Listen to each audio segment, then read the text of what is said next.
করতে বাচলম পঙ্গুম লঙ্ঘয়তে গিরিম যৎকৃপাতমহং বন্দে শ্রীগুরু দীনতারিণম পরমানন্দ মাধবম শ্রীচৈতন্য ঈশ্বরম নময়ং বিষ্ণুপাদায় কৃষ্ণ পৃষ্ঠায় ভূতলে শ্রীমতে জয় পতাকা স্বামিনীতে নামি নমো আচার্য পাদায় নিতাই কৃপা প্রদায়িনে গৌরকথা ধামদায় নগর গ্রামতারিণে। হরি ওম তৎসৎ। হরে কৃষ্ণ। শুধু ভক্তবৃন্দ, এই আজকে আমরা চৈতন্য চরিতামৃত ধারাবাহিক ক্লাসের আমরা ৯৭ নম্বর শ্লোক থেকে শুরু করব। আমরা আলোচনা করছি শ্রী চৈতন্য তত্ত্ব নিরূপণ। এখানে কৃষ্ণদাস কবিরাজ গোস্বামী তিনি চৈতন্য মহাপ্রভু তিনি কে তারই দালিলিক অর্থাৎ প্রামাণিক তিনি প্রমাণ দিচ্ছেন যে চৈতন্য মহাপ্রভু তিনি হচ্ছেন স্বয়ং ভগবান ব্রজেন্দ্রনন্দন শ্রীকৃষ্ণ। তিনি এই ধরাধামে এসেছেন এই বিশেষ কলিযুগে। আপনারা জানেন যে শ্রী চৈতন্য মহাপ্রভু তিনি সব কলিযুগে তিনি অবতীর্ণ হন না। তিনি ব্রহ্মার একদিনে এই জগতে তিনি অবতীর্ণ হন। এইরকম পরম দয়ালু পতিত পাবন শ্রী চৈতন্য মহাপ্রভু ভক্তরূপে তিনি আবির্ভূত হয়েছেন। তাই অনেক মানুষ চৈতন্য মহাপ্রভুকে সাধারণ মানুষ বলে মনে করে। তাই কৃষ্ণদাস কবিরাজ গোস্বামী তিনি শাস্ত্র থেকে উদ্ধৃত দিয়ে তিনি প্রমাণ করছেন শ্রী চৈতন্য মহাপ্রভু তিনি সাধারণ কেউ নন, তিনি অবতার নন, তিনি অবতারী। তো আজকে আমরা ১৭ নম্বর শ্লোকে থেকে আমরা শুরু করছি। কৃষ্ণের স্বরূপের হয় সর্ববিধ বিলাস, প্রাভব ভৈরব রূপে দ্বিবিধ প্রকাশ। পরমেশ্বর ভগবান শ্রীকৃষ্ণ নিজেকে ৬ ভাবে বিস্তার করে আনন্দ উপভোগ করেন। তার দুটি প্রকাশ হচ্ছে প্রাভব এবং বৈভব। শ্রী চৈতন্য চরিতামৃতের প্রণেতা এখন পরমেশ্বর ভগবান শ্রীকৃষ্ণের অনন্ত রূপের বিভিন্ন প্রকাশের বর্ণনা করছেন।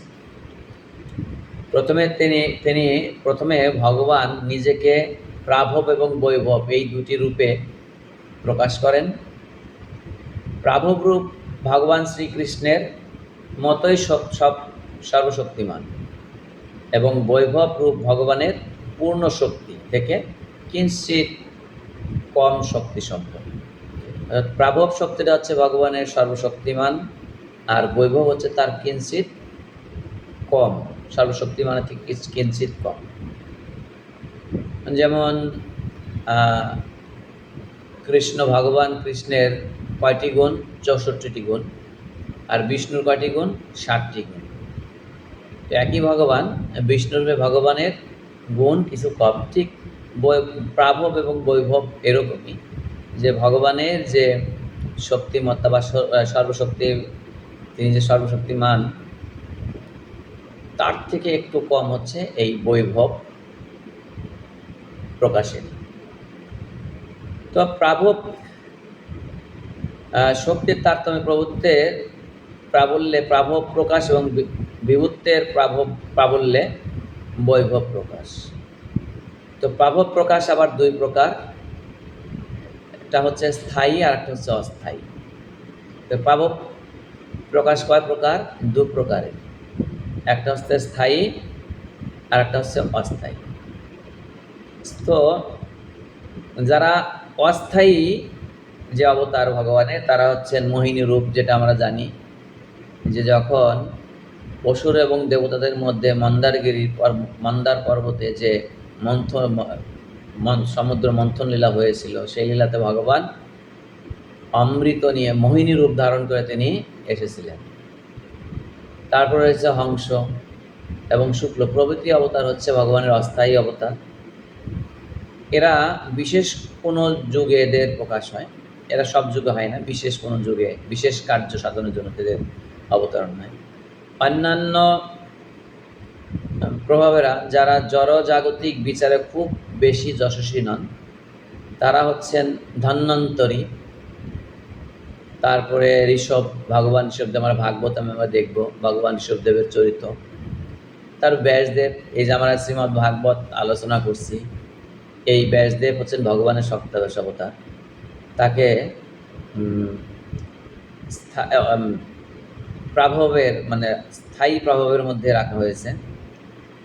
তারপরে দত্তাত্রেয়, কপিল, পূর্ব মৎস্য, নরনারায়ণ, বরাহ, হয়গ্রীব, বিষ্ণুগর্ভ, বলদেব, যজ্ঞ, বিভু, সত্যসেন, হরি, বৈকুণ্ঠ, অজিত, বামন, সার্বভৌম, ঋষভ, বিশ্বকসেন, ধর্মসেন, সুদামা, যজ্ঞেশ্বর এবং বৃহদ্ভানু, এই অবতার হচ্ছেন ভগবানের বৈভব প্রকাশ। তো তাহলে আমরা জানতে পারলাম কি যে ভগবানের প্রথম প্রকাশ দুই ধরনের, একটা হচ্ছে প্রাভব আর একটা বৈভব। তো প্রাভব প্রভাব প্রকাশ আবার দুই ধরনের, একটা স্থায়ী আর একটা অস্থায়ী। তো শ্রী চৈতন্য মহাপ্রভুকে তিনি যে পরমেশ্বর ভগবান তারই প্রমাণ দিতে কৃষ্ণদাস কবিরাজ গোস্বামী এইভাবে খুব সুন্দরভাবে বিশ্লেষণ করছেন। অংশ সত্তা বেশরূপে দ্বিবিধাবতার, বাল্য প্রগণ্ড ধর্ম দ্বৈত প্রকার। ভগবানের অবতার দুই প্রকার, অংশাবেশ অবতার এবং সত্তাবেশ অবতার। তিনি বাল্য ও প্রগণ্ড এই দুটি বয়সে লীলা বিলাস করেন। তাহলে এই অংশ অবতার এবং সত্তাবেশ অবতার, তিনি বাল্য এবং প্রগণ্ড এই দুটি বয়সে লীলা বিলাস করেন। যারা সত্তাবেশ অবতার এবং অংশাবেশ অবতার। তো বিলাস বিগ্রহ আবার কয় ধরনের? বিলাস বিগ্রহ আবার 6 প্রকার, অবতার 2 প্রকার, সত্তাবেশ এবং অংশাবতার। এই সমস্ত অবতাররা আবার প্রাভব এবং বৈভব প্রকাশের অন্তর্ভুক্ত। বাল্য এবং প্রগণ্ড হচ্ছে পরমেশ্বর ভগবান শ্রীকৃষ্ণের দুটি বিশেষ রূপ, কিন্তু তার স্থায়ী রূপ হচ্ছে তার নব কৈশোর সম্পন্ন। আমরা জানি ভগবান হচ্ছে নবযৌবন সম্পন্ন, আর ভগবানের বয়স সবসময় যুব। তার বয়স সবসময় মনে হয় 14 থেকে 18-র মধ্যে এরকম। তার বয়স যদি 125 হয় তাও মনে হয় একদম টিনেজ। কিন্তু তার স্থায়ী রূপ হচ্ছে তার নবকিশোর সম্পূর্ণ রূপ। আমরা জানি যে গোলক বৃন্দাবনের যে পরমেশ্বর ভগবান, তার রূপ কেমন? নবযৌবন সম্পন্ন, শ্যাম সুন্দর মুরলীধর। কালকে আমরা শ্রীমদ্ ভাগবত গীতার ভগবানের বিশ্বরূপ দর্শন চ্যাপ্টার আলোচনার প্রসঙ্গে আমরা দেখেছিলাম যে অবশেষে ভগবান কৃষ্ণ অর্জুনকে তার মনে শান্তি ফিরিয়ে আনার জন্য তিনি তার দিবস সুন্দর শ্যাম সুন্দর মুরলীধর রূপ তাকে দর্শন করিয়েছিলেন। তো আদিপুরুষ পরমেশ্বর ভগবান শ্রীকৃষ্ণ তার এই নিত্য নবকিশোর রূপে সর্বদা পূজিত হয়। আমরা চৈতন্য মহাপ্রভুর এই যে বাহ্যিক যে গুণাবলী, ভগবানের যে বৈশিষ্ট্য রয়েছে, যেমন তিনি নবযৌবন সম্পন্ন, ভগবানের কখনো দাড়ি গোঁফ গজায় না, এই যে বাহ্যিক যে রূপে আমরা চৈতন্য মহাপ্রভুর মধ্যেও দেখি, তিনি 48 বছর তিনি এই ধরাধামে লীলাবিলাস করেছেন।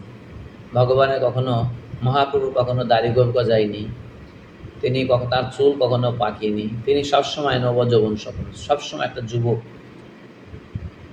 ছিলেন, তিনি সবসময় যুবক ছিলেন। এবং তার যে লীলাবিলাস, তিনি যে পরমেশ্বর ভগবান, এই প্রকাশ সবাই জানতে পারেনি। কারা জানতে পেরেছেন? তার যারা নিত্য পার্শ্ব, যারা অন্তরঙ্গ ভক্ত, তাদেরকে নিয়ে তার স্বরূপ প্রকাশ করেছিলেন। স্বরূপ প্রকাশ করেছিলেন তিনি শ্রীবাস ঠাকুরের নিকট, তার স্বরূপ প্রকাশ করেছিলেন রঘুনাথ দাস গোস্বামীর নিকট, তারপরে শ্রীধরের নিকট তার স্বরূপ প্রকাশ করেছিলেন।